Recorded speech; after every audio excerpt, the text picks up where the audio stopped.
I'm delighted to say Mark Wilson is with us. Mark, good morning to you. How are you?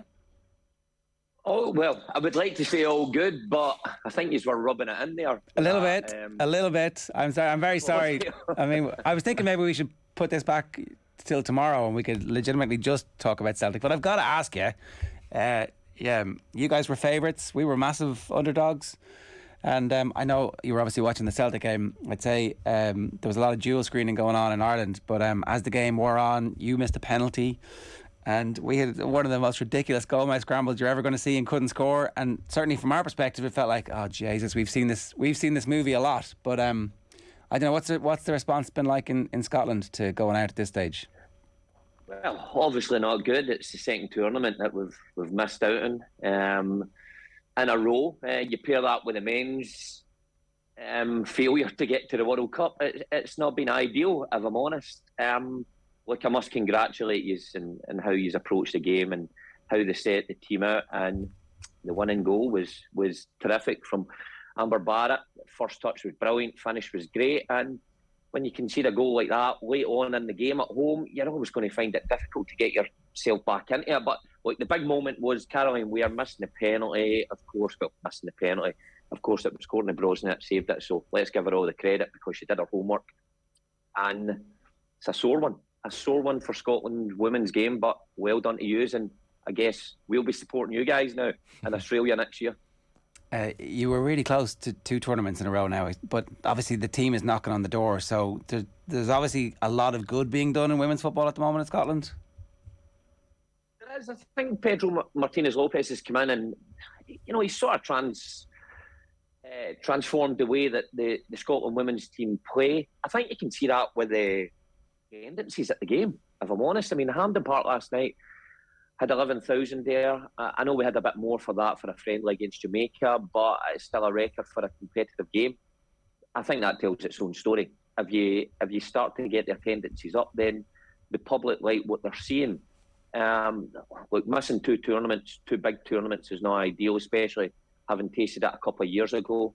But there's plenty of players to work with there. And of course, the players will be disappointed this morning when they wake up because, that'll linger with them all through to after next summer's tournament. But going the right way, they're playing some attractive football. It's just the cutting edge that they're missing, creating chances. Look, we can put this to the Celtic game as well last night. All the possession in the world against teams who make it hard for you, but if you don't create chances and don't take chances, you'll end up where Scotland is, and that's sitting at home next year when Ireland will be in Australia and New Zealand. An excellent segue there, Mark. I appreciate that. Quality radio broadcasting from you. Come here. What happened, Celtic? Because as I said, I was definitely watching the Ireland game with full attention. So it was 0-0 for ages, and I thought, okay, the Celtic are obviously in this. But what was the ebb and flow of the game? You said they were missing chances or not taking chances. Well, actually, you didn't need to watch the game because it was pretty much a copy of what you've seen before in the Champions League. Celtic start well. They create a chance in the opening minutes. Tough one for Maeda, I suppose, but they still don't take it. Allow Leipzig to come into the game. Very good side. And for 20-odd minutes, Leipzig were on top. And then Celtic got a real grip of the game and put Leipzig under pressure. But they missed big chances at big moments again. I suppose the pick of that, Kyogo had a gilt-edged opportunity in that first half where it was put in a plate for him and didn't take it. So they go in 0-0 again, and the crowd are grumbling a wee bit at that because they understand what's cost them in the past in this Champions League group stage. And Leipzig came out the second half a different team. They popped the ball about, they dragged Celtic about the pitch, and I just felt at the time that Leipzig score, when Werner scores, you could have seen the goal coming. And in fact, I was on radio last night. We're live in the studio, and the host Gordon Duncan asked me, "Can you see a goal coming for Leipzig a minute before the score?" And I don't take any joy in taking credit for that, but I did say you can see a goal coming, and sure enough, 60 seconds later, it's in the back of the net. So disappointing, knocked the stuff out of Celtic. But again, they had chances to score after that to make it 1-1, and they didn't take them. So another hugely frustrating night for Ange Postecoglou's side. Said that his team aren't far away from being a right good team at this level. But at this level, it's in both boxes that make you a good team, and Celtic are struggling in both boxes. One, to keep it out the net, but certainly in the other box, putting it away. I suppose the disappointing thing, Mark, as well, is that you see Celtic Park ordinarily as a fortress, but I think that's the 7th home defeat in the Champions League for them, and now it's the Europa League that they'll have to focus on if they can get that spot. Like we've talked about Ange Ball and whether they need to change style in Europe, and we spoke about it, after the game last week. Does the conversation need to move on from here, or is it a case of, okay, we'll give them this year in the Champions League, and maybe next year if they get to the group stages they can build on something? Look, I'm a big believer at this stage that you need to find a balance in terms of what Ange Postecoglou is doing attack-wise. Not many can criticise. It's the players on the night that don't take the chances. So I don't think you can point that at the manager. But at this level of competition, there's got to be a balance in how you defend as well. And leaving a back four and a goalkeeper really to defend against the world's best players is only going to end in one way. So I feel there has to be some sort of tweak. Now, I'm not saying a drastic change in tactics, and I know that a lot of the Celtic fans are totally against that because they love what they're watching. But you can't love getting walloped every week in the Champions League. It's not a good record to have. You just mentioned that they are Celtic. Is it 7 on the bounce at home? They've lost in the Champions League. I played at a time that we played against the big guns in the Champions League. And we matched them. We beat them. Now, I wasn't a multi-million pound signing. I signed for 500,000 from Dundee United, but I was playing in a team that played to a certain style that was effective. So it depends what you want. It depends if Ange Postecoglou, he says, wants to be entertaining and fans off the seat. He's certainly got that. But I guess if he wants to progress this team into the latter stages of the competition, find a better balance defensively to match his good stuff going forward. We spoke yesterday about Ange Postecoglou, how he referenced in the press conference during the week that it was 13 games in 44 days for Celtic. Last week they came home from Leipzig, I think at 3 a.m. on the Thursday morning. Then they're playing St Johnstone in the early kick-off on the Saturday. And look, he wasn't using it as an excuse necessarily, but it is an issue because in the second half maybe the Celtic players looked a little bit tired, a little bit leggy. Is that something that's going to affect them going forward, do you think? Well, they've got a big squad. Domestically, they've got a bigger squad than anybody else in the country. So you'd like to think it wouldn't, but of course it takes its toll. I think just the style that the manager plays takes its toll on the players within the game anyway. And you see that with guys like Kitati and O'Reilly and Maeda and Kyogo, guys who press constantly for about 60 minutes and then you can see them firing. Now, you add all those games up then in a row, you can see how fatigue would creep in, but look, he's got a huge squad to pick from. My complaint on Saturday, actually, in the game against St Johnstone was probably the understudies who are replacing those guys haven't quite taken up the mantle, haven't quite produced the same quality, and they need to step up because it is a long season. When you are a team like Celtic and a successful team and you get into the Champions League, well, you know what's coming. You know it's going to be a hectic start to the season until Christmas and the break comes. And then even after that, the games are going to come thick and fast as well. But look, Celtic are now out of the Champions League. They can only set their sights on Europa League. I'm sure Ange Postecoglou will want his squad to be strong enough after Christmas to compete in that competition if they get there. It's going to be difficult to get there from this position. It probably involves getting something significant from a game in Madrid against Real in the last round. Is that right? Yeah, well, they'd have to beat Shakhtar, obviously, first and foremost, and then hope that they can get something in Madrid and something goes their way elsewhere. Not an ideal situation, because before the game, I think there was a level of optimism going on last night that you've seen enough of Leipzig last week to think that, it's achievable to beat them at home and achievable to beat Shakhtar at home and then hope things go your way and it's second place.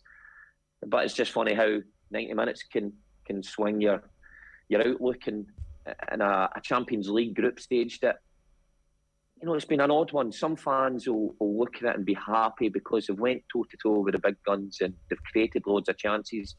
I think some fans will see the bigger picture, though, and see the amount of goals that have been conceded, the amount of chances that have been conceded.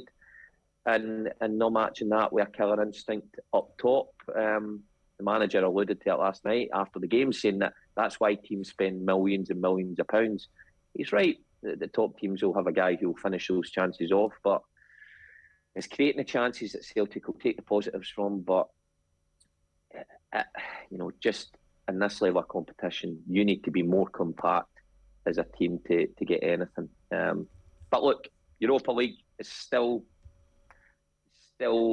realistic, I guess. But Celtic have to find a way of beating Shakhtar at home, which won't be easy, by the way, because they went to the Bernabeu and only lost 2-1, and then last night they were leading up until the 95th minute. Can you believe? Against Real Madrid, so it won't be easy. So Real Madrid ended up doing Celtic a favour with that 95th minute equaliser. Not very romantic for the neutrals, hoping for Real Madrid to score against Shakhtar. But anyway, is this a cold dose of reality for Celtic fans and for Ange, or will Ange view this as like the steep learning curve that ultimately, because it doesn't feel like he's going to change his ways. It feels like we're asking him to not be Ange, and the thing that makes him great is the thing that makes him bloody minded, and you could call it arrogant, you could call it naive, you could call it he's a dreamer. Like, it's going to be very interesting to see what he takes away from this experience, that like we're on the right track, find a striker who can knock that in, get a bit luckier with central defensive injuries next season, and presto, we're away. Or like you're saying, like develop some form of compaction that allows you to grind out nil-alls when you need to. Yeah, well, we'll see next season, won't we? If Celtic make the Champions League, you'll get a fair gauge of it then, how he sets up his team. Now, if it's the same again, and he goes in against the big guns and he says, look, I'm not changing, I'm going wide open, and they take a couple of thumpings again, then, yeah, I think people are entitled to question where this is going. Look, for now, it's his first campaign in the Champions League. A lot of these players, I think maybe barring James Forrest and Callum McGregor, if that's right, it's a lot of their first campaign in the Champions League. So it is a steep learning curve. But it is a fine balance. I think even the top managers sometimes adjust things to suit opposition when they go away from home in this competition, just to get results. I think maybe they changed to a counter-attacking style to spring off the back of a defensive shape, and it works for some teams. Whether Ange Postecoglou will ever do that, who knows? Maybe he needs to get better players in.